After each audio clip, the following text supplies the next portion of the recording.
गुरु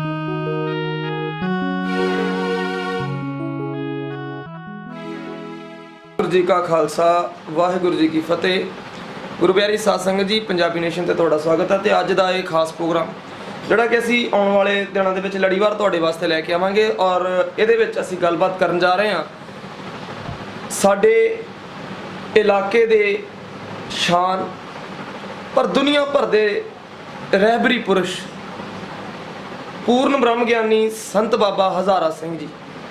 ਅਸੀਂ ਇਸ ਪ੍ਰੋਗਰਾਮ ਦੇ ਵਿੱਚ ਉਹਨਾਂ ਦੀ ਜ਼ਿੰਦਗੀ ਦੇ ਬਾਰੇ 'ਚ, ਉਹਨਾਂ ਦੀ ਸ਼ਖਸੀਅਤ ਦੇ ਬਾਰੇ 'ਚ, ਉਹਨਾਂ ਨੇ ਕਿਵੇਂ ਲੋਕਾਈ ਦਾ ਭਲਾ ਕੀਤਾ ਇਹਦੇ ਬਾਰੇ 'ਚ ਗੱਲਬਾਤ ਕਰਾਂਗੇ। ਔਰ ਇਸ ਦੇ ਵਾਸਤੇ ਸਾਡੇ ਨਾਲ ਖਾਸ ਤੌਰ ਤੇ ਉਹਨਾਂ ਦੇ ਥਾਪੇ ਹੋਏ ਜਥੇਦਾਰ ਬਲਵਿੰਦਰ ਸਿੰਘ ਕੋਟਲਾ ਚਾਲ ਵਾਲੇ, ਜਿਨ੍ਹਾਂ ਨੇ ਲੰਬਾ ਸਮਾਂ ਆਪਣੀ ਜ਼ਿੰਦਗੀ ਦਾ ਉਹਨਾਂ ਦੇ ਨਾਲ ਬਿਤਾਇਆ। ਉਹਨਾਂ ਦੀਆਂ ਯਾਦਾਂ ਬਾਬਾ ਜੀ ਦੇ ਬਾਰੇ 'ਚ ਕੀ ਨੇ, ਉਹ ਬਹੁਤ ਸਾਰੇ ਬਚਨ ਬਲਾਸ ਬਾਬਾ ਜੀ ਦੇ ਨਾਲ ਹੁੰਦੇ ਰਹੇ। ਉਹ ਸਾਰੀਆਂ ਗੱਲਾਂ ਬਾਤਾਂ ਅਸੀਂ ਲੜੀਦਾਰ ਤਹਿ ਦਰ ਤਹਿ ਵਾਰੀ-ਵਾਰੀ ਤੁਹਾਡੇ ਤੱਕ ਲੈ ਕੇ ਆਵਾਂਗੇ। ਤੁਸੀਂ ਸਾਡਾ ਸਾਥ ਦਿਓ, ਅਸੀਸ ਬਖਸ਼ਿਓ ਔਰ ਕਿਰਪਾ ਕਰਿਓ ਕਿ ਹੌਸਲਾ ਅਫਜ਼ਾਈ ਕਰਿਓ ਕਿ ਅਸੀਂ ਇਹ ਕਾਰਜ ਕਰਦੇ ਰਹੀਏ। ਸੋ ਉਹਨਾਂ ਨੂੰ ਜੀ ਆਇਆਂ ਆਖਦੇ, ਉਹਨਾਂ ਦਾ ਸਵਾਗਤ ਕਰਦੇ ਹਾਂ। ਜਥੇਦਾਰ ਜੀ, ਤੁਹਾਡਾ ਸਵਾਗਤ ਹੈ ਜੀ ਪ੍ਰੋਗਰਾਮ ਦੇ ਵਿੱਚ। ਵਾਹਿਗੁਰੂ ਜੀ ਕਾ ਖਾਲਸਾ ਵਾਹਿਗੁਰੂ ਜੀ ਕੀ ਫਤਿਹ। ਵਾਹਿਗੁਰੂ ਜੀ ਕਾ ਖਾਲਸਾ ਵਾਹਿਗੁਰੂ ਜੀ ਕੀ ਫਤਿਹ। ਪਰਮ ਸਤਿਕਾਰ ਜੋ ਸਾਧ ਸੰਗਤ ਜੀ, ਸਤਿਗੁਰੂ ਦੀ ਮਹਾਨ ਬਖਸ਼ਿਸ਼ ਹੋਈ ਹੈ। ਜਿਸ ਵੇਲੇ ਨੂੰ ਉਡੀਕਦੇ ਰਹੇ ਸਾਂ, ਸੋ ਅੱਜ ਉਹ ਵੇਲਾ ਆਇਆ। ਸੋ ਦਾਸ ਨੂੰ ਹੁਕਮ ਹੋਇਆ ਕਿ ਮਹਾਂਪੁਰਖਾਂ ਦੀ ਜੀਵਨ ਬਾਰੇ ਤਾਂ ਜਾਂ ਆਪਣੇ ਸੰਗਤ ਜੋ ਉਹਨਾਂ ਦੇ ਨਾਲ ਹੋਈ ਹੈ ਬਚਨ ਬਲਾਸ ਉਹ ਕੀਤੇ ਜਾਣ। ਸੋ ਬਚਪਨ ਤੋਂ ਲੈ ਕੇ ਆਪਾਂ ਛੋਟੀ ਉਮਰ ਵਿੱਚ ਜਦੋਂ 6ਵੀਂ 7ਵੀਂ 'ਚ ਪੜ੍ਹਦੇ ਸਾਂ, ਪਹਿਲੀ ਮੁਲਾਕਾਤ ਮਹਾਂਪੁਰਖਾਂ ਦੇ ਨਾਲ ਉਦੋਂ ਹੋਈ ਜਦੋਂ ਆਪਾਂ ਨਸ਼ਹਿਰੇ ਸਕੂਲ ਪੜ੍ਹਦੇ ਸਾਂ ਤੇ ਰਸਤੇ ਵਿੱਚ ਆਉਂਦੇ ਗੱਟੀ ਸਟੇਸ਼ਨ ਦੇ ਗਾਲਲੇ ਬੰਨੇ ਸ਼ੀਨਾ ਗਿਆਨ ਸਿੰਘ ਸ਼ੀਨਾ ਦੀ ਬੰਬੀ ਦੀ ਉੱਥੇ ਬੈਠੇ ਸਨ ਮਹਾਂਪੁਰਖ। ਸਾਰਿਆਂ ਸਿੰਘਾਂ ਨੇ ਮੱਥਾ ਟੇਕਿਆ। ਆਪਣੇ ਨਗਰ ਦੇ 4-5 ਸਿੰਘ ਸਨ, ਜਿਨ੍ਹਾਂ 'ਚ ਭਾਈ ਬਲਦੇਵ ਸਿੰਘ, ਭਾਈ ਸੁਖਦੇਵ ਸਿੰਘ, ਗੁਰਮੁਖ ਸਿੰਘ ਤੇ ਭਾਈ ਮੰਗਲ ਸਿੰਘ। ਇਹ ਸਾਰੇ ਸਿੰਘਾਂ ਨੇ ਮੱਥਾ ਟੇਕਿਆ, ਇਹਨਾਂ ਨੂੰ ਕੁਝ ਨਹੀਂ ਕਿਹਾ। ਤੇ ਜਦੋਂ ਆਪਾਂ ਮੱਥਾ ਟੇਕਿਆ, ਸਾਡਾ ਹੱਥ ਫੜ ਲਿਆ। ਸੰਤ ਹੱਥ ਫੜ ਕੇ ਲਾਗੇ ਬਿਠਾ ਲਿਆ। ਸੰਤਾਂ ਨੇ 3 ਜੀ ਬਾਬਾ ਜੀ ਦੇ ਨਾਲ ਹੋਰ ਸਨ, ਭਾਈ ਨਗੀਨਾ ਹੈ ਤੇ ਬਾਪੂ ਤਰਲੋਕ ਸਿੰਘ। ਚੌਥੇ ਨੂੰ ਮੈਂ ਜਾਣਦਾ ਨਹੀਂ ਸੀ। ਬਾਬਾ ਜੀ ਪਾ ਕੇ 4 ਜੀ ਸਨ। ਗੱਡੀ ਦੀ ਵੇਟ ਕਰ ਰਹੇ ਸਨ, ਬਾਬਾ ਜੀ ਕਿਤੇ ਜਾ ਰਹੇ ਸਨ। ਪਰ ਜਦੋਂ ਉਹਨਾਂ ਨੇ ਲਾਗੇ ਬਿਠਾ ਲਿਆ ਤੇ ਬੱਚੂ ਸਕੂਲ ਨੂੰ ਚੋਰੀ ਦੌੜ ਆਏ ਜੇ, ਤਾਂ ਆਪਾਂ ਕਿਹਾ ਜੀ ਹਾਂ ਦੌੜ ਆਏ ਆ। ਤੇ ਸਾਨੂੰ ਡਰ ਸੀ ਕਿ ਮਾਸਟਰ ਸਕੂਲੇ ਮਾਰੇ ਨਾ। ਤੇ ਬਾਬਾ ਜੀ ਨੂੰ ਅੰਤਰਜਾਮੀ ਸਨ, ਪਰ ਸਾਨੂੰ ਨਹੀਂ ਉਦੋਂ ਗਿਆਨ ਨਹੀਂ ਸੀ ਕਿ ਬਾਬਾ ਜੀ ਅੰਤਰਜਾਮੀ। ਸਾਨੂੰ ਉਦੋਂ ਗਿਆਨ ਨਹੀਂ ਸੀ। ਬਾਬਾ ਜੀ ਕਹਿਣ ਲੱਗੇ ਕਿ ਬੱਚੂ ਮਾਸਟਰ ਦਾ ਡਰਿਆ ਕਿ ਤੁਹਾਨੂੰ ਮਾਰੇ ਨਾ, ਪਰ ਚੌਥੇ ਦਿਨ ਜਦੋਂ ਸਕੂਲੇ ਜਾਓਗੇ ਮਾਸਟਰ ਨੂੰ ਚੇਤਾ ਭੁੱਲ ਜਾਣਾ, 4 ਛੁੱਟੀਆਂ ਪੈ ਜਾਣਗੀਆਂ। ਚਲੋ ਆਪਾਂ ਪ੍ਰਤੀਤ ਨਹੀਂ ਕੀਤੀ, ਆਪਾਂ ਘਰ ਨੂੰ ਆ ਗਏ। ਤੇ ਜਿਹੜੇ ਸਾਡੇ ਨਾਲ ਦੇ ਸਨ, ਭਾਈ ਬਲਦੇਵ ਸਿੰਘ, ਭਾਈ ਸੁਖਦੇਵ ਸਿੰਘ, ਇਹਨਾਂ ਨੂੰ ਪ੍ਰਤੀਤ ਸੀ। ਤੇ ਬਾਹਰ ਜਿਹੜੇ ਛੁੱਟੀ ਕਰਕੇ ਮੁੰਡੇ ਆਉਂਦੇ ਸਨ, ਉਹ ਇਹ ਗੱਲ ਦੀਆਂ ਡੁੱਬੀਆਂ ਮਾਰਨ ਲੱਗੇ। ਦੂਰਾ ਬਚਨ ਇਹ ਕੀਤਾ ਉਹਨਾਂ ਕਿ ਬੱਚੂ ਮਾਸ ਮੱਛੀ ਛੱਡ ਦੇ, ਮਾਸ ਮੱਛੀ ਛੱਡ ਦੇ। ਸਾਨੂੰ ਇਸ ਗੱਲ ਦਾ ਗਿਆਨ ਨਹੀਂ ਸੀ ਕਿ ਮਾਸ ਮੱਛੀ ਵੀ ਛੱਡੀਦਾ ਜਾਂ ਖਾਈਦਾ ਵਾ। ਖਾਂਦੇ ਤਾਂ ਸਹੀ, ਪਰ ਜਦੋਂ ਸੰਤਾਂ ਨੇ ਕਿਹਾ ਤੇ ਆਪਾਂ ਗਾੜੀਆਂ ਹਾਂ ਹੰਗੂਰਾ ਨਹੀਂ ਭਰਿਆ। ਤਾਂ ਸੰਤਾਂ ਨੇ ਗਾੜੀਆਂ ਕੀਤਾ ਕਿ ਸਾਡੇ ਆਖੇ ਨਹੀਂ ਲੱਗਣਾ ਬੱਚੂ, ਤਾਂ ਵੀ ਨਹੀਂ ਮੈਂ ਹੰਗਾਰਾ ਭਰਿਆ।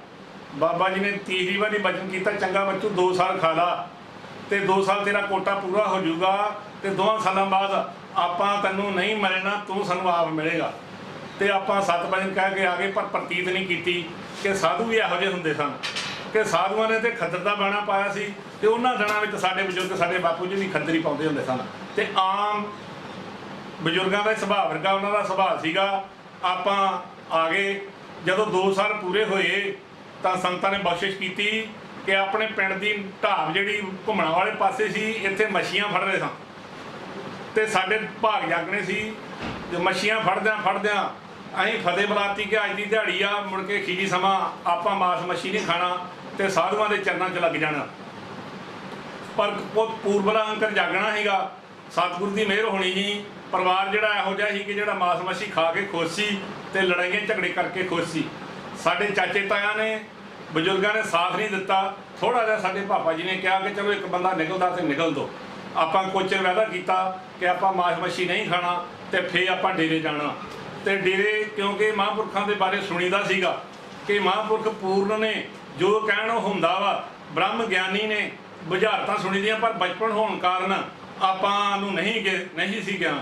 ਉਹਨਾਂ ਦਿਨਾਂ ਵਿੱਚ ਸਾਡੇ ਵੱਡੇ ਵਡੇਰੇ ਆਪਣੇ ਨਗਰ ਦੇ ਵਿੱਚ ਕਥਾ ਕੀਰਤਨ ਕਰਾਇਆ ਕਰਦੇ ਸਨ, ਜੋ ਮਹਾਂਪੁਰਖਾਂ ਦਾ 10ਵੇਂ ਪਾਤਸ਼ਾਹ ਦੇ ਸਾਹਿਬਜ਼ਾਦਿਆਂ ਦਾ ਜੋੜ ਮੇਲਾ, 10ਵੇਂ ਪਾਤਸ਼ਾਹ ਦਾ ਜਨਮ ਦਿਨ ਤੇ ਵੱਡੇ ਵੱਡੇ ਕੀਰਤਨੀਏ ਜਥੇ ਆਉਂਦੇ ਸਨ। ਉਹਨਾਂ ਦਿਨਾਂ ਵਿੱਚ ਭਾਈ ਜਸਵੰਤ ਸਿੰਘ ਚੱਲ ਭੱਟੀ ਵੀ ਸਾਡੇ ਨਗਰ ਵਿੱਚ ਆਇਆ ਕਰਦਾ ਸੀ। ਭਾਈ ਜਸਵੰਤ ਸਿੰਘ ਇੱਕ ਵਾਰੀ ਕਥਾ ਕਰਨ ਲਿਆ, ਜਦੋਂ ਕਥਾ ਕਰਦਿਆਂ ਬਚਪਨ ਹੋਣ ਦੇ ਨਾਤੇ ਆਪਾਂ ਚੌਂਕੜੀ ਮਾਰ ਕੇ ਬਹਿ ਜਾਂਦੇ ਹਾਂ ਤੇ ਬੇਅੰਤ ਕਥਾ ਦੇ ਨਾਲ ਜੁੜ ਜਾਂਦੇ ਸਾਂ। ਭਾਵੇਂ ਆਪਾਂ ਮਾਸ ਮੱਛੀ ਵੀ ਖਾਂਦੇ ਸਾਂ, ਪਰ ਫਿਰ ਵੀ ਆਪਾਂ ਕਥਾ ਕੀਰਤਨ ਦੇ ਵਿੱਚ ਪੂਰੀ ਮਸਤੀ ਦੇ ਵਿੱਚ ਜੁੜ ਜਾਂਦੇ ਸਾਂ ਬਚਪਨ ਹੋਣ ਕਾਰਨ। ਜਦੋਂ ਜੁੜ ਜਾਂਦੇ ਸਾਂ ਤੇ ਇੱਕ ਕਥਾ ਸੁਣੀ ਕਿ ਜਦੋਂ ਗੁਰੂ ਅੰਗਦ ਦੇਵ ਜੀ ਦੀ ਪੁੱਤਰੀ ਜਿਹੜੀ ਆ ਬੀਬੀ ਰਾਮੋ, ਗੁਰੂ ਅਮਰਦਾਸ ਜੀ ਦੀ ਨਾਂਹ, ਇਹ ਜਦੋਂ ਕਥਾ ਕੀਰਤਨ ਅੰਮ੍ਰਿਤ ਵੇਲੇ ਆਸਾ ਦੀ ਵਾਰ ਦਾ ਪਾਠ ਕਰਦੀ ਆ ਤੇ ਗੁਰੂ ਸਾਹਿਬਾਂ ਦੇ ਆਪਣੇ ਪਤਿਆਰੇ ਨੇ ਸੁਣ ਕੇ ਤੇ ਆਖਿਆ ਵੀ ਕਿੱਥੋਂ ਲਿਆ ਉਪਦੇਸ਼। ਉਹਨਾਂ ਨੇ ਕਿਹਾ ਕਿ ਇਹ ਉਪਦੇਸ਼ ਆਪਾਂ ਸਾਡੇ ਪਿਤਾ ਜੀ ਗੱਦੀ ਤੇ ਗੁਰੂ ਅੰਗਦ ਦੇਵ ਜੀ ਬਿਰਾਜਮਾਨ ਨੇ, ਉਹਨਾਂ ਕੋਲ ਲਿਆ ਹੈ ਉਪਦੇਸ਼।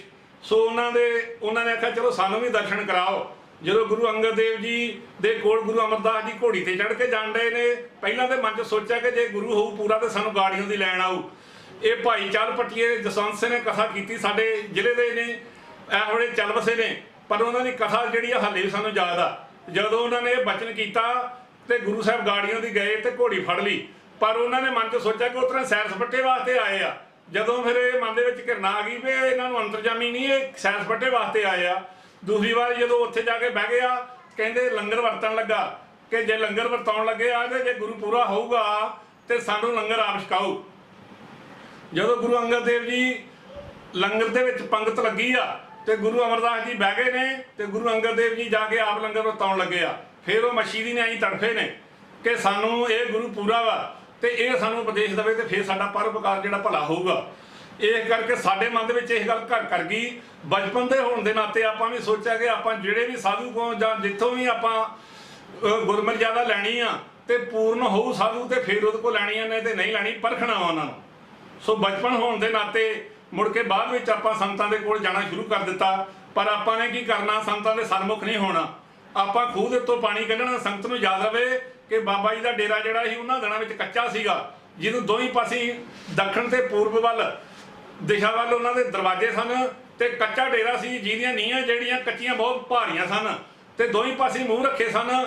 ਤੇ ਸੰਤਾਂ ਦਾ ਜਿਹੜਾ ਪਲੰਘ ਹੁੰਦਾ ਸੀਗਾ, ਉਹ ਪਲੰਘ ਦਾ ਮਤਲਬ ਡੈਕਸ ਜਿਹੜਾ ਪੁਰਾਣੇ ਜ਼ਿਮੀਂਦਾਰਾਂ ਨੂੰ ਪਤਾ ਵਾ, ਜਿਹੜੇ ਸਾਡੇ ਹਾਣੀ ਪ੍ਰਾਣੀ ਨੇ ਗੱਡੇ ਵਾਂਗੂ ਉਹਨਾਂ ਦੀਆਂ 2-2 ਇੰਚ ਫੱਟੀਆਂ ਉੱਚੀਆਂ ਨੀਵੀਆਂ ਹੁੰਦੀਆਂ ਸਨ ਤੇ ਸੰਤ ਉੱਤੇ ਕੁਸ਼ਾ ਦਾ ਆਸਣ ਕਰਦੇ ਹੁੰਦੇ ਸਨ। ਕੁਸ਼ਾ ਕਿਹਨੂੰ ਕਹਿੰਦੇ? ਕਾਈ ਨੂੰ। ਉਹਦੀਆਂ ਬਣਾ ਕੇ ਸਫਾਂ ਸੰਤ ਉੱਤੇ ਵਿਛਾਉਂਦੇ ਹੁੰਦੇ ਸਨ ਤੇ ਮੰਜੇ ਦੇ ਉੱਤੇ ਆਪ ਲੇਟਦੇ ਹੁੰਦੇ ਸਨ। ਤੇ ਉਹਨਾਂ ਦਿਨਾਂ ਵਿੱਚ ਸੰਤਾਂ ਦੇ ਕੋਲ ਜਾਣਾ ਸ਼ੁਰੂ ਕਰ ਦਿੱਤਾ। ਪਰ ਸੰਤਾਂ ਦੇ ਸਨਮੁਖ ਹੋਣ ਦਾ ਯਤਨ ਨਹੀਂ ਹੁੰਦਾ ਕਿ ਮਹਾਂਪੁਰਖ ਐਡੇ ਪ੍ਰਤਾਪੀ, ਉਹਨਾਂ ਦੇ ਸਾਹਮਣੇ ਕੀ ਹੋਣਾ। ਸੋ ਗੁਰੂ ਪਿਆਰੀ ਸਾਧ ਸੰਗਤ ਜੀ, ਸਮਾਂ ਬੀਤਦਾ ਗਿਆ, ਆਪਾਂ ਖੂਹ ਦੇ ਸੇਵਾ ਵਿੱਚ ਲੱਗੇ ਰਹਿਣਾ, ਸੰਤਾਂ ਦੇ ਸਨਮੁਖ ਨਾ ਹੋਣਾ।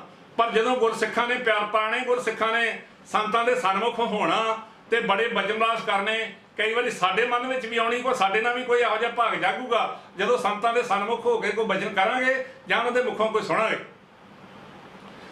ਇੱਕ ਦਿਨ ਕੀ ਹੋਇਆ, ਸੰਤ ਬੜੇ ਦਇਆ ਦੇ ਘਰ ਵਿੱਚ ਆਏ। ਆਪਾਂ ਖੂਹ ਤੋਂ ਪਾਣੀ ਕੱਢਣ ਡਏ। ਉਹਨਾਂ ਦਿਨਾਂ ਵਿੱਚ ਆਪਾਂ ਘਰੋਂ ਪ੍ਰਸ਼ਾਦੇ ਲੈ ਜਾਂਦੇ ਹੁੰਦੇ ਸਾਂ। ਕਈ ਵਾਰੀ 4 ਗੰਢਾ ਲੈ ਜਾਣਾ ਨਾਲ ਤੇ ਗੀਹੇ 'ਚ ਪਾ ਲੈਣਾ ਤੇ ਲੰਗਰ ਦੀ ਰੋਟੀ ਨਹੀਂ ਖਾਣੀ, ਜੋ ਸੰਗਤਾਂ ਨੂੰ ਲੈ ਕੇ ਆਉਂਦੀਆਂ ਸਨ ਉਹ ਨਹੀਂ ਖਾਣੀ। ਸੇਵਾ ਵਿੱਚ ਐਡੇ ਮਸਤ ਰਹਿਣਾ ਕਿ ਆਪਾਂ ਦੱਸ ਨਹੀਂ ਸਕਦੇ। ਗੁਰੂ ਦੀ ਇੰਨੀ ਬਖਸ਼ਿਸ਼ ਹੋਈ, ਸੇਵਾ ਵਿੱਚ ਪੂਰਾ ਮਗਨ ਕਰ ਦਿੱਤਾ ਸਾਨੂੰ। ਰਾਤ ਦਿਨ ਸੇਵਾ ਵਿੱਚ ਲੱਗੇ ਰਹਿਣਾ, ਭਾਂਡੇ ਮਾਂਜਦੇ ਰਹਿਣਾ, ਖੂਹ ਤੋਂ ਪਾਣੀ ਕੱਢ ਕੇ ਲੱਸੀ ਢੋਂਦੇ ਰਹਿਣਾ, ਲੱਸੀ ਬਣਾ ਕੇ ਸੰਗਤਾਂ ਨੂੰ ਛਕਾਉਂਦੇ ਰਹਿਣਾ। ਤੇ ਇੱਕ ਦਿਨ ਮਨ ਵਿੱਚ ਆਈ ਕਿ ਸੰਤ ਜਦੋਂ ਬਾਕੀ ਸਿੰਘ ਹੁੰਦੇ ਨੇ ਖੂਹ ਦੇ ਉੱਤੋਂ ਪਾਣੀ ਕੱਢਦੇ ਨੇ ਤੇ ਸੰਤ ਦਿਆਵਾਨ ਹੁੰਦੇ ਨੇ ਤੇ ਕਈ ਵਾਰੀ ਖੂਹ ਤੇ ਜਾ ਕੇ ਆਪਣੇ ਸਿਰ ਵਿੱਚ ਪਾਣੀ ਪਾਉਂਦੇ ਨੇ, ਕਿਤੇ ਸਾਡੇ ਨਾਲ ਵੀ ਮੌਕਾ ਲੱਗੇ ਤੇ ਮਹਾਂਪੁਰਖ ਦਿਆਵਾਨ ਹੋਣ ਤੇ ਉੱਥੇ ਜਾਣ। ਇੱਕ ਦਿਨ ਸਮਾਂ ਇਹੋ ਜਿਹਾ ਆਇਆ ਕਿ ਮਹਾਂਪੁਰਖ ਖੂਹ ਦੇ ਉੱਤੇ ਗਏ ਤੇ ਆਪਾਂ ਡੋਲੂ ਭਰਿਆ ਤੇ ਮਹਾਂਪੁਰਖਾਂ ਨੇ ਆਖਿਆ ਹੱਥ ਗਾਂਹ ਕੀਤਾ ਵੀ ਪਾ। ਜਦੋਂ ਪਾਣੀ ਪਾਇਆ ਡੋਲੂ ਖੂਹ ਦੇ ਉੱਤੋਂ, ਜੋ ਸੰਗਤ ਨੂੰ ਯਾਦ ਰਵੇ ਕਿ ਮਹਾਂਪੁਰਖਾਂ ਦੇ ਡੇਰੇ ਦੇ ਪਿਛਲੇ ਬੰਨੇ ਲਹਿੰਦੇ ਬੰਨੇ ਖੂਹ ਆ, ਜਿਹੜਾ ਅਜੇ ਵੀ ਮੌਜੂਦ ਆ। ਨਿੱਕਾ ਜਿਹਾ ਖੂਹੀ ਦਾ ਰੂਪ ਧਾਰਦਾ ਵਾ, ਖੂਹੀ ਤੋਂ ਥੋੜਾ ਜਿਹਾ ਵੱਡਾ ਤੇ ਖੂਹ ਤੋਂ ਨਿੱਕਾ। ਉਹਦੇ ਵਿੱਚੋਂ ਆਪਾਂ ਡੋਲੂ ਬਣਾਉਂਦੇ ਹੁੰਦੇ ਸਨ। 20 ਕਿਲੋ ਦਾ ਡੋਲੂ ਸੀ, ਜਿਹੜੇ ਨੌਜਵਾਨ ਕੱਢ ਕੇ ਪਾਣੀ ਆਪਾਂ ਭਰਦੇ ਹੁੰਦੇ ਹਾਂ। ਤੇ ਸੰਤਾਂ ਦੀ ਇੰਨੀ ਬਖਸ਼ਿਸ਼ ਸੀ ਕਿ 2-2 ਘੜੇ ਫੜ ਕੇ ਲਮਕਾ ਕੇ ਆਪਾਂ ਸੰਗਤ ਵਿੱਚ ਪਾਣੀ ਦੇ ਲਿਆਉਣੇ।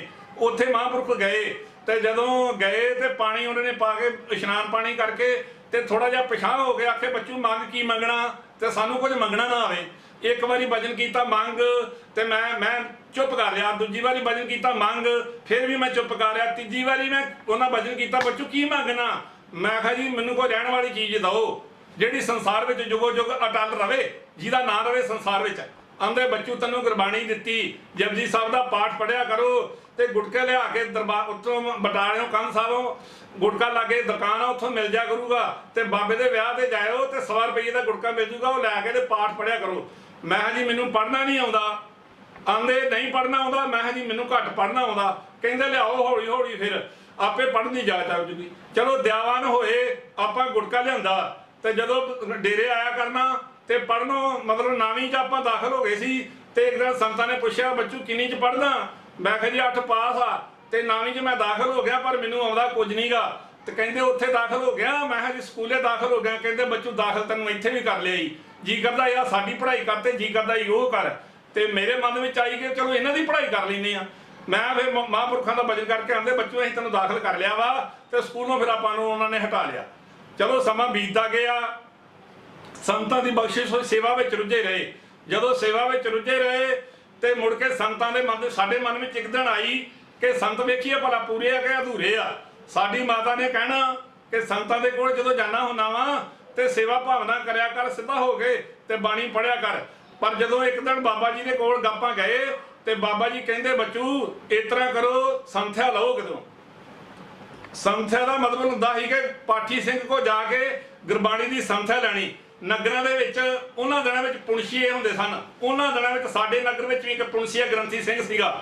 ਆਪਾਂ ਬਾਬਾ ਜੀ ਨੇ ਹੁਕਮ ਕੀਤਾ ਕਿ ਉਹਦੇ ਕੋਲ ਜਾਓ, ਜਿਹੜਾ ਵੀ ਨਗਰ ਦਾ ਗ੍ਰੰਥੀ ਹੈ ਉਹਦੇ ਕੋਲ ਹੱਥ ਜੋੜੋ, ਜੋ ਸੇਵਾ ਦੱਸਦਾ ਉਹਦੀ ਸੇਵਾ ਕਰੋ ਤੇ ਤੁਸੀਂ ਜਾ ਕੇ ਗ੍ਰੰਥੀ ਕੋ ਸੰਥਿਆ ਲਓ। ਸਾਡੇ ਨਗਰ ਵਿੱਚ ਪੁਣਸ਼ੀਆ ਗ੍ਰੰਥੀ ਸੀਗਾ, ਉਹਦੇ ਕੋਲ ਆਪਾਂ ਗਏ। ਜਾ ਕੇ ਆਪਾਂ 2-3 ਸਿੰਘ ਗਏ ਤੇ ਪਰ ਚਲੋ ਆਪਾਂ ਜਾ ਕੇ ਬੇਨਤੀ ਕੀਤੀ ਕਿ ਬਾਬਾ ਜੀ ਸਾਨੂੰ ਸੰਥਿਆ ਦਿਓ। ਉਹ ਕਹਿਣ ਲੱਗਾ ਪਹਿਲਾਂ ਝਾੜੂ ਫੇਰੋ। ਆਪਾਂ ਝਾੜੂ ਫੇਰਿਆ ਸਾਰੇ ਗੁਰਦੁਆਰੇ ਦੇ ਵਿੱਚ। ਅਗਲਾ ਦਿਨ ਹੋਇਆ ਤੇ ਫਿਰ ਅਸੀਂ ਆਖਿਆ ਕੁਝ ਦੱਸੋ। ਉਹਨਾਂ ਸਾਨੂੰ ਦੱਸਿਆ ਨਹੀਂ। ਅਗਲੇ ਦਿਨ ਫੇਰ ਸਾਨੂੰ ਸੱਦ ਲਿਆ, ਕਹਿੰਦਾ ਝਾੜੂ ਫੇਰੋ। ਅਸੀਂ ਫੇਰ ਝਾੜੂ ਉਹ ਅੰਬਰ ਕਮਰੇ 'ਚ ਵੀ ਫੇਰਿਆ ਜਿੱਥੇ ਉਹ ਰਹਿੰਦਾ ਸੀਗਾ। ਚੰਗੀ ਤਰ੍ਹਾਂ ਆਂਦਾ ਸਾਨੂੰ ਸਫਾਈ ਕਰਕੇ ਮੰਜੇ ਬਾਹਰ ਕੱਢ ਕੇ ਝਾੜ ਕੇ ਇੱਟਾਂ ਉੱਟਾਂ ਕੱਢ ਕੇ ਚੰਗੀ ਤਰ੍ਹਾਂ ਝਾੜੂ ਫੇਰੋ। ਆਪਾਂ ਜਦੋਂ ਚੰਗੀ ਤਰ੍ਹਾਂ ਝਾੜੂ ਝੂੜੂ ਫੇਰਿਆ ਉੱਥੇ ਕੀ ਹੋਇਆ, ਉੱਥੇ ਗੁਰਦੁਆਰੇ ਦੇ ਵਿੱਚੋਂ ਸਾਡੇ ਗੁਰਦੁਆਰੇ ਦੇ ਵਿੱਚੋਂ ਹੱਡ ਨਿਕਲੇ ਤੇ ਆਂਡਿਆਂ ਦੇ ਛਿੱਕਣ ਨਿਕਲੇ ਤੇ ਸ਼ਰਾਬ ਦੀਆਂ ਬੋਤਲਾਂ ਨਿਕਲੀਆਂ।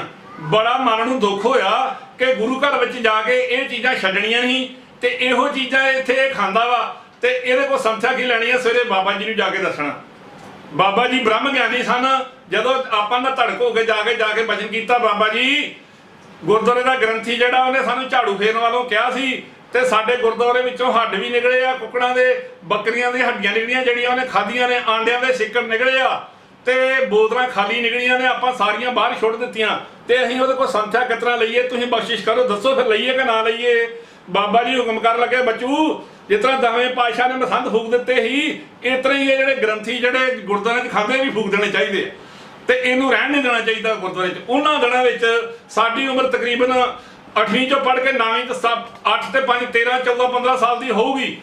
ਜਦੋਂ ਉਹਨਾਂ ਦਿਨਾਂ ਵਿੱਚ ਜਾ ਕੇ ਆਪਾਂ ਗੁਰਦੁਆਰੇ 'ਚ ਜਾ ਕੇ ਪਹਿਲਾਂ ਕੱਲਿਆਂ ਨੇ ਗਜਾਤਾ ਕਿ ਤੈਨੂੰ ਅੱਜ ਰਹਿਣ ਨਹੀਂ ਦੇਣਾ। ਜਿਨ੍ਹਾਂ ਦਿਨਾਂ ਵਿੱਚ ਬਚਪਨ ਦੇ ਵਿੱਚ 15-16 ਸਾਲਾਂ ਦੀ ਉਮਰ ਦੇ ਵਿੱਚ ਜਦੋਂ ਨੌਜਵਾਨ ਨੇ ਜਾ ਕੇ ਪਹਿਰਾ ਖੜਕਾਤਾ ਕਿ ਤੈਨੂੰ ਸਵੇਰ ਤੱਕ ਮੈਂ ਗੁਰਦੁਆਰੇ ਨਹੀਂ ਵੇਖਣਾ ਚਾਹੁੰਦਾ, ਸੰਤਾਂ ਦਾ ਮਗਰ ਹੁਕਮ ਆ, ਤੈਨੂੰ ਅੱਗ ਲਾ ਕੇ ਫੂਕ ਦੇਣਾ। ਉਹ ਜਦੋਂ ਪਿੰਡ ਦੇ ਵਿੱਚ ਪਤਾ ਲੱਗ ਗਿਆ ਕਿ ਇਹ ਇੰਨਾ ਛੋਟਾ ਬੱਚਾ ਇੰਨਾ ਤੇਜ਼ ਤੇ ਲੋਕਾਂ ਨੇ ਉਹਨੂੰ ਕਿਹਾ ਬਾਬਾ ਜੀ ਇਹ ਤੁਸੀਂ ਨਿਕਲ ਜਾਓ। ਠੀਕ ਹੈ ਮੁੰਡੇ ਬੜੇ ਜ਼ਬਰਦਸਤ ਜੇ, ਹੋਰ ਨਾ ਤੁਹਾਡਾ ਨੁਕਸਾਨ ਕਰਨ, ਪਰ ਬਾਬਾ ਆਪ ਹੀ ਡਰ ਗਿਆ, ਗੁਰਦੁਆਰੇ 'ਚੋਂ ਨਿਕਲ ਗਿਆ। ਇਹ ਸਤਿਗੁਰੂ ਦੀ ਬੜੀ ਮਹਾਨ ਬਖਸ਼ਿਸ਼ ਹੋਈ। ਸੋ ਇਸੇ ਤਰ੍ਹਾਂ ਸਮਾਂ ਚੱਲਦਾ ਗਿਆ। ਇੱਕ ਦਿਨ ਕੀ ਹੋਇਆ ਕਿ ਸੰਤ ਜਿਹੜੇ ਸਵੇਰੇ ਸੰਗਤ ਨੂੰ ਯਾਦ ਰਵੇ ਕਿ ਸੰਤਾਂ ਦੇ ਡੇਰੇ ਦੀ ਦਿਹਾ ਇਹੋ ਜਿਹੀ ਸੀ ਤੇ ਸੰਤ ਜਿਹੜੇ ਕਾਈ ਵੱਢ ਕੇ ਆਪ ਉਹਨੂੰ ਕੁੱਟ ਕੇ ਉਹਦਾ ਵਾਣ ਵੱਢਦੇ ਹੁੰਦੇ ਸਨ। ਉਹ ਵਾਣ ਵੱਟ ਕੇ ਉਹਦੀ ਮੰਜੀ ਆਪ ਬੁਣਦੇ ਹੁੰਦੇ ਸਨ ਤੇ ਜਿਹੜੀ ਕਾਈ ਦਾ ਵਾਣ ਵੱਟ ਕੇ ਮੰਜੀਆਂ ਬੁਣਨੀਆਂ ਤੇ ਥੋੜੀ ਜਿਹੀ ਕਾਈ ਮੋਟੀ ਰੱਖ ਕੇ ਉਹਦੇ ਬੇੜ ਵੱਟ ਕੇ ਉਹਦੀਆਂ ਸਫਾਂ ਬਣਾਉਣੀਆਂ। ਸਫਾਂ ਕਿਸ ਤਰ੍ਹਾਂ ਦੀਆਂ ਹੁੰਦੀਆਂ ਸਨ ਕਿ ਜਿਸ ਤਰ੍ਹਾਂ ਬੇੜ ਜਿਹੜਾ 4 ਸਵੇਰੇ ਘੁਮਾਉਣਾ ਤੇ ਉਹਨੂੰ ਵਿੱਚੋਂ ਤਣ ਦੇਣਾ, ਜਿਸ ਤਰ੍ਹਾਂ ਜਨਾਨੀਆਂ ਮੰਜਾ ਆਉਣਦੀਆਂ ਨੇ ਇਸ ਤਰ੍ਹਾਂ ਸੰਗਤ ਦੇ ਆਉਣ ਜਾਣ ਵਾਸਤੇ ਬਹਿਣ ਵਾਸਤੇ ਬਣਾਉਂਦੇ ਹੁੰਦੇ ਸਨ। ਸੋ ਸਾਧ ਸੰਗਤ ਜੀ ਜਿਨ੍ਹਾਂ ਨੇ ਇਤਿਹਾਸ ਪੜ੍ਹਿਆ, ਜਿਨ੍ਹਾਂ ਨੇ ਪੋਥੀਆਂ ਫੋਲੀਆਂ ਨੇ, ਉਹਨਾਂ ਨੂੰ ਇਹਨਾਂ ਗੱਲਾਂ ਦਾ ਗਿਆਨ ਹੋਊਗਾ। ਸਤਿਯੁਗ, ਦੁਆਪਰ ਤੇ ਤ੍ਰੇਤਾ ਯੁਗ, ਤਿੰਨਾਂ ਯੁਗਾਂ ਦੇ ਵਿੱਚ ਜਿਹੜੇ ਸਾਧੂ ਮਹਾਤਮਾ ਨੇ ਕੁਸ਼ਾ ਦੀ ਆਸਣ ਕਰਦੇ ਰਹੇ ਨੇ, ਕਾਈ ਦਾ ਆਸਣ ਕਰਦੇ ਰਹੇ ਨੇ ਤੇ ਬਿਰਤੀ ਨੂੰ ਟਿਕਾਉਂਦੇ ਰਹੇ ਨੇ। ਕਾਇ ਦੇ ਵਿੱਚ ਇਹਨਾਂ ਯੋਗਦਾਨ ਸੰਤ ਜਿਹੜੇ ਆ ਉਹ ਪਿਛਲੀ ਮਰਜ਼ਾਦਾ ਨੂੰ ਕਾਇਮ ਰੱਖਦੇ ਹੋਏ ਕਾਇ ਦੇ ਆਸਣ ਦੇ ਉੱਤੇ ਮੰਜੀ ਵਸਾਉਂਦੇ ਸਨ ਤੇ ਕਾਇ ਦੇ ਆਸਣ ਦੇ ਉੱਤੇ ਬਹਿੰਦੇ ਹੁੰਦੇ ਸਨ। ਤੇ ਸੰਤ ਜਿਹੜੇ ਕਾਈ ਵੱਢ ਕੇ ਲੈ ਕੇ ਤੁਰੇ ਆਉਂਦੇ ਨੇ, ਜਦੋਂ ਕਾਈ ਵੱਢ ਕੇ ਲੈ ਕੇ ਤੁਰੇ ਆਉਂਦੇ ਨੇ ਤੇ ਸੰਤਾਂ ਦੇ ਜਾ ਕੇ ਆਪਾਂ ਮੱਥਾ ਟੇਕਿਆ। ਸੰਤਾਂ ਦੇ ਨਾਲ ਉਸ ਟਾਈਮ ਭਾਈ ਮੱਖਣ ਸਿੰਘ ਜੋ ਜਥੇਦਾਰ ਖੋਖਰਾਂ ਵਾਲੇ ਉਦੋਂ ਨਹੀਂ ਸਨ ਥਾਪੇ, ਭਾਈ ਪੰਮਾ ਸਿੰਘ ਦੇ ਵੱਡੇ ਘੁੰਮਣ, ਭਾਈ ਪਾਲਾ ਸਿੰਘ ਜੀ ਵੜੈਲ ਲਾਗੇ ਪਿੰਡ ਭੰਗਮ ਤੇ ਗੁਰਨਾਮ ਸਿੰਘ ਕਾਲੇ, ਇਹ ਚਾਰੇ ਸਰੀਰ ਸਨ। ਬਾਬਾ ਜੀ ਨੇ ਦਾਤਰੀਆਂ ਫੜੀਆਂ, ਇਹਨਾਂ ਸਿੰਘਾਂ ਨੇ ਭਰੀਆਂ ਚੁੱਕੀਆਂ ਨੇ ਤੇ ਬਾਬਾ ਜੀ ਨੂੰ ਜਾ ਕੇ ਆਪਾਂ ਸਵੇਰੇ ਸਵੇਰੇ ਮੱਥਾ ਟੇਕ ਦਿੱਤਾ, ਕਿਉਂਕਿ ਬਾਬਾ ਜੀ ਦਾ ਹੁਕਮ ਸੀ ਸਾਡੇ ਤੋਂ 2 ਕਰਮਾਂ ਪਿਛਾਂ ਰਿਆ ਕਰੋ, ਸਾਡੇ ਲਾਗੇ ਰਲ ਕੇ ਮੱਥਾ ਨਹੀਂ ਟੇਕਣਾ, ਸਾਰੀ ਸੰਗਤ ਨੂੰ ਮੱਥਾ ਟੇਕਣਾ, ਸਾਨੂੰ ਭਾਈ ਸਮਝੋ ਤੇ ਗੁਰੂ ਨਾ ਸਮਝੋ, ਗੁਰੂ ਤੁਹਾਡਾ ਗੁਰੂ ਨਾਨਕ ਹੀ ਆ, ਇਹ ਕਰਕੇ ਤੁਸੀਂ ਪਿਛਾਂ ਰਹਿਣਾ। ਆਪਾਂ ਸੰਗਤ ਦੇ ਸਰੂਪ ਵਿੱਚ ਪਿਛਾਂ ਮੱਥਾ ਟੇਕਿਆ ਤੇ ਮਹਾਂਪੁਰਖਾਂ ਦੇ ਲਾਗੇ ਜਦੋਂ ਗਏ ਤੇ ਬਾਬਾ ਜੀ ਬੜੇ ਦਇਆ ਦੇ ਘਰ ਵਿੱਚ ਆ ਗਏ, ਫੜ ਕੇ ਤੇ ਗਲ ਨਾਲ ਲਾ ਲਿਆ, ਗਲ ਨਾਲ ਲਾ ਕੇ ਕਹਿਣ ਲੱਗੇ ਬੱਚੂ ਅੱਜ ਘਰੋਂ ਭੁੱਖਾ ਆ ਗਿਆ, ਰੋਟੀ ਨਹੀਂ ਖਾ ਕੇ ਆਇਆ? ਮੈਂ ਕਿਹਾ ਜੀ ਨਹੀਂ। ਆਂਦੇ ਬੱਚੂ ਤੈਨੂੰ ਕੱਲ ਕਿਹਾ ਸੀ ਮੇਲੇ ਜਾਣਾ ਵਾ ਬੱਬੇ ਹਾਲੀ ਤੇ ਤੂੰ ਮੇਲੇ ਜਾਣ ਵਾਸਤੇ ਅੱਜ ਸਵਖਤੇ ਆ ਗਿਆ ਵਾ, ਰੋਟੀ ਐਡਾ ਚਾਹ ਮੇਲੇ ਦਾ? ਮੈਂ ਕਿਹਾ ਜੀ ਹਾਂਜੀ। ਕਹਿੰਦੇ ਇਸ ਤਰ੍ਹਾਂ ਕਰੋ ਜਾਓ ਸਾਡੇ ਵਾਸਤੇ ਵੀ ਪ੍ਰਸ਼ਾਦੇ ਲਾਇਓ ਪਕਾ ਕੇ, ਨਾਲ ਗੁੜ ਲਾਇਓ ਤੇ ਨਾਲ ਤੁਸੀਂ ਸਿੱਧੇ ਮੇਲੇ ਚੱਲ ਜਿਓ ਬੱਬੇ ਹਾਲੀ। ਮੈਂ ਬੇਨਤੀ ਕੀਤੀ ਜੀ ਮੈਨੂੰ ਬੱਬੇ ਹਾਲੀ ਦਾ ਨਹੀਂ ਪਤਾ ਕਿੱਥੇ ਆ ਤੇ ਮੈਂ ਇਕੱਲਾ ਨਹੀਂ ਆ ਸਕਦਾ, ਮੈਨੂੰ ਕੋਈ ਸਿੰਘ ਨਾਲ ਦਿਓ। ਉਹਨਾਂ ਨੇ ਨਿੱਕੇ ਘੁੰਮਣਾ ਵਾਲਾ ਬਾਲਾ ਸਿੰਘਾਂ ਦੇ ਜਿਹੜਾ ਤੇਰੀ ਮਰਜ਼ੀ ਲੈ ਜਾ, ਸਾਡਾ ਹਾਣੀ ਪੁਰਾਣੀ ਸੀ ਬਾਲਾ, ਉਹਨੂੰ ਨਾਲ ਲੈਣ ਦਾ। ਜਦੋਂ ਘਰ ਆਏ ਤੇ ਮਾਤਾ ਗੜੀ ਬੇਨਤੀ ਕੀਤੀ ਕਿ ਬਾਬਾ ਜੀ ਦਾ ਹੁਕਮ ਆ ਕਿ ਜਾ ਕੇ ਪ੍ਰਸ਼ਾਦੇ ਪਕਾ ਕੇ ਲਿਆਓ ਤੇ ਨਾਲੇ ਗੁੜ ਲਿਆਓ। ਮਾਤਾ ਬੜੀ ਖੁਸ਼ ਹੋਈ ਕਿ ਠੀਕ ਸਾਡਾ ਪਰਿਵਾਰ ਤੇ ਹੋਰ ਤਰ੍ਹਾਂ ਦਾ ਵਾ ਤੇ ਬੜੇ ਦਿਆਵਾਨ ਹੋਏ ਨੇ ਸੰਤਾਂ ਨੇ ਜਿਹਨੇ ਸਾਡੇ ਘਰ ਦੇ ਪ੍ਰਸ਼ਾਦੇ ਛਕ ਲੈਣਗੇ। ਤੇ ਖੁਸ਼ੀ ਖੁਸ਼ਾਈ ਵਿੱਚ ਮਾਤਾ ਨੇ ਪ੍ਰਸ਼ਾਦੇ ਪਕਾਏ। ਆਪਾਂ ਨੂੰ ਮਾਂ ਪਿਓ ਨੇ ਉਹਨੂੰ ਘਿਓ ਲੈ ਕੇ ਦਿੱਤਾ ਸੀ, ਜਿਹੜਾ ਘਿਓ ਲੈ ਕੇ ਦਿੱਤਾ ਆਪਾਂ ਜੂਠਾ ਮੂਠਾ ਜਿਹੋ ਜਿਹਾ ਵੀ ਆਇਆ ਸੀ ਉਹਦੇ ਨਾਲ ਚੋਪੜ ਲਿਆ। ਆਪਾਂ ਨੂੰ ਨਹੀਂ ਇਸ ਗੱਲ ਦਾ ਵਿਚਾਰ ਆਈ ਵੀ ਇਹਦੇ ਨਾਲ ਨਹੀਂ ਚੋਪੜਨੀਆਂ, ਜਿਸ ਤਰ੍ਹਾਂ ਦਾ ਵੀ ਹੈ ਸੀ ਚੋਪੜ ਕੇ ਲੈ ਗਏ। ਜਦੋਂ ਲੈ ਗਏ ਤੇ ਆਪਾਂ ਫੇਰ ਚੱਲ ਗਏ ਭੁੱਖੇ ਹੀ ਕਿ ਸੰਤ ਵੇਖ ਲੈਂਦੇ ਹੁਣ ਦੱਸ ਦੇਣਗੇ। ਅੱਗੇ ਤੇ ਉਹਨਾਂ ਨੂੰ ਪਤਾ ਸੀ ਕਿ ਜ਼ਿਮੀਂਦਾਰਾਂ ਦੀਆਂ ਲੇਟ ਪੱਕਦੀਆਂ ਨੇ ਤੇ ਇਹ ਭੁੱਖਾ ਆ ਗਿਆ ਵਾ, ਤੇ ਹੁਣ ਵੇਖ ਲੈਂਦੇ ਹੁਣ ਵੀ ਭਲਾ ਭੁੱਖੇ ਰਹਿੰਦੇ ਆ ਕਿ ਸੰਤ ਜਿਹੜੇ ਆ ਇਹ ਗੱਲ ਨੂੰ ਦੱਸ ਦੇਣਗੇ ਵੀ ਭਲਾ ਤੂੰ ਭੁੱਖਾ ਹੀ ਆ ਗਿਆ। ਜਦੋਂ ਸੰਤਾਂ ਦੇ ਨਾਲ ਆਪਾਂ ਬਾਲੇ ਨੂੰ ਲੈ ਕੇ ਤੇ ਉੱਥੇ ਚੱਲ ਗਏ ਬੱਬੇ ਹਾਲੀ, ਜਿੱਥੇ ਮੇਲਾ ਸੀਗਾ, ਜਿੱਥੇ ਭਾਦੋਂ ਦੀ ਸਿੰਝ ਲੱਗਦੀ ਆ, ਉੱਥੇ ਜਦੋਂ ਬੱਬੇ ਹਾਲੀ ਸਿੰਝ ਵੇਖਣ ਚੱਲ ਗਏ ਤੇ ਬਾਬਾ ਜੀ ਕਨਪਾਟੇ ਜੋਗੀਆਂ ਦੇ ਪਿੰਡ ਦੇ ਚੜ੍ਹਦੇ ਬੰਨੇ ਇੱਕ ਤਖੀਆ ਵਾ, ਉੱਥੇ ਚੱਲ ਗਏ। ਉੱਥੇ ਚੱਲ ਗਏ ਤੇ ਦਰਖਤਾਂ ਦੀ ਛਾਂ ਸੀਗੀ, ਲਾਗੋਂ ਦੀ ਖਾਲੀ ਇੱਕ ਵਗਦੀ ਸੀ ਤੇ ਬਾਬਾ ਜੀ ਉੱਥੇ ਜਾ ਕੇ ਬਹਿ ਗਏ ਦਰਖਤਾਂ ਦੀ ਛਾਵੇਂ। ਆਪਾਂ ਵੀ ਜਾ ਮੱਥਾ ਟੇਕਿਆ ਤੇ ਪ੍ਰਸ਼ਾਦੇ ਇੱਕ ਪਾਸੇ ਰੱਖ ਦਿੱਤੇ। ਕੁਝ ਚਿਰ ਪਾ ਕੇ ਬਾਬਾ ਜੀ ਨੇ ਹੁਕਮ ਕੀਤਾ ਕਿ ਸਾਰੇ ਜਾਣੇ ਨਹਾਓ। ਉੱਥੇ ਲਾਗੇ ਖਾਲ ਵੀ ਵਗਦਾ ਸੀ, ਕਈ ਸਿੰਘ ਖਾਲ 'ਚ ਨਹਾਉਣ ਲੱਗ ਪਏ। ਲਾਗੇ ਕਨਪਾਟੇ ਜੋਗੀਆਂ ਨੇ ਇੱਕ ਬਣਾਇਆ ਸੀਗਾ ਨਹਾਉਣ ਵਾਸਤੇ ਗੁਸਲਖਾਨਾ ਜਿਹਾ, ਉਹਦੇ ਵਿੱਚ ਨਲਕਾ ਲੱਗਾ ਸੀ। ਵਾਰੋ ਵਾਰੀ ਸਾਰੇ ਸਿੰਘ ਨਹਾਉਣ ਲੱਗ ਪਏ।